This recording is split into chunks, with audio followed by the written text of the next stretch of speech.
So today I thought we would take just a few minutes to be able to talk about the new space that you created here, which is beautiful. Thank you.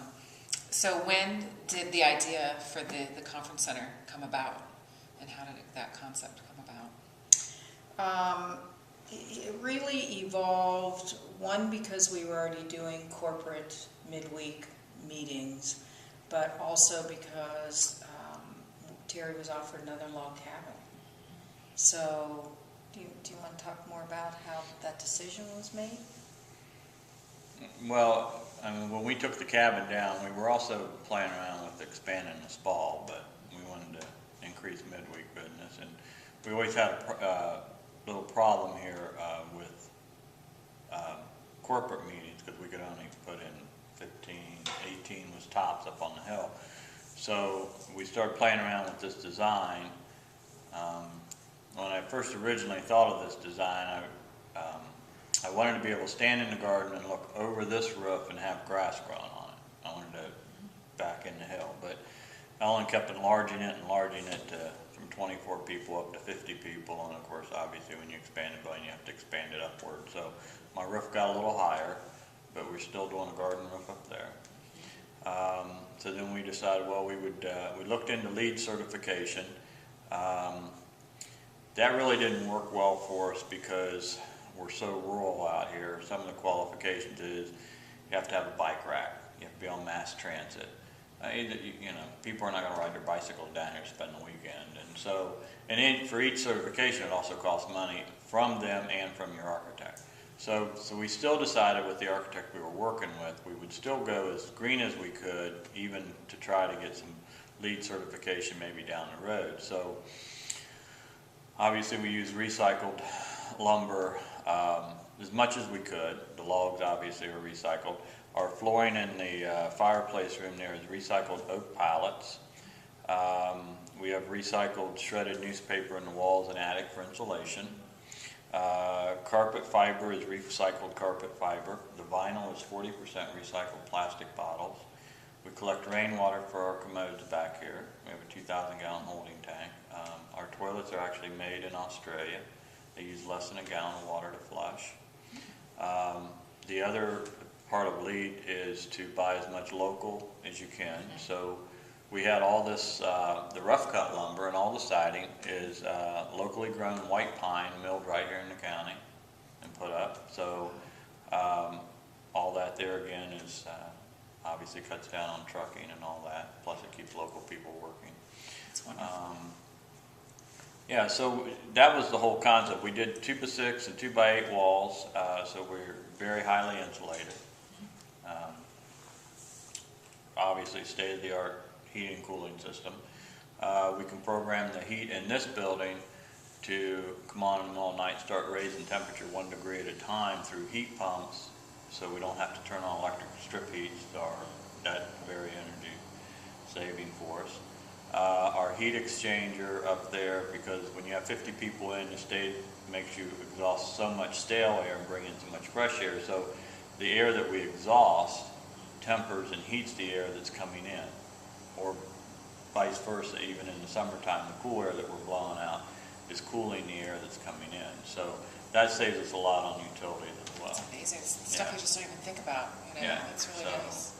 So we saw an opportunity not only to be green, because we were the first in the county, but also meet the needs of, we were already doing smaller businesses and groups, and we really have everything from church groups to executive boards to full boards, and it can be across from CPAs to attorneys to Ohio State University to American Red Cross. I mean, it's whatever that niche is, it's looking what it is that we have to offer. And because we're so hands-on, and pretty much they take over the facility when they're here, we're able to adapt and meet whatever their needs are. So it works well. They can use the fireplace room for breakouts, they can use the patio for breakouts, the common room up where our individual rooms are. We really meet whatever their needs are. So then how many people can you accommodate here? Max of 50. Max of 50. Yeah, which is pretty much what we can dine in the restaurant as well, sleep for overnights. We have also done weddings as well, especially renewal vows during the week. Yeah, So, that's yeah. great. So, Well. so for like a business that would come, do you have Wi-Fi here? We do. Um, Fully Wi-Fi. Wi-Fi everywhere here as well as the rooms. We are not Wi-Fi in cottages and cabins currently. What about phone if they want to do like a conference in? Are they able to do that? Conference calls are fine, and we also have behind the board, we are totally, so if they want to do PowerPoint presentations, or you can probably talk more about that than I can as far as the. Well, we have the only TV on the property, but it is hooked up so you can do your PowerPoint presentation through that. Also for like weddings and stuff, we have a full sound system in here that you can hook in your own iPod, or if a group comes in, they got a CD or a DVD they want to put up on the TV, we also have that. So, and for the fun of it, we can get the high stake income. Yeah, that's awesome. That's good. Yeah, we do that. Yeah, we'll do that, and we open up the other bar. There's another bar there behind those doors, and we'll do that with, we'll serve chili and broths and that kind of that's stuff awesome. during the football game. Yeah. That's good. Yeah. So then if somebody wanted to book this for a conference or a retreat or something for a staff, do you just work with them individually on packaging, on how, depending on Yeah, their because need? everybody wants to do something different. Some people want to ride by 9 in the morning, start with a continental breakfast, work all day, spend the night, and then through the next day. Others are like, no, we're going to work, Monday at work. We'll arrive around 4 or 5 in the afternoon, kick off with appetizers and wine, and some work after dinner, some don't. A lot more are putting in what I call white space for some sort of fun time, and that could be as short as a half an hour hike.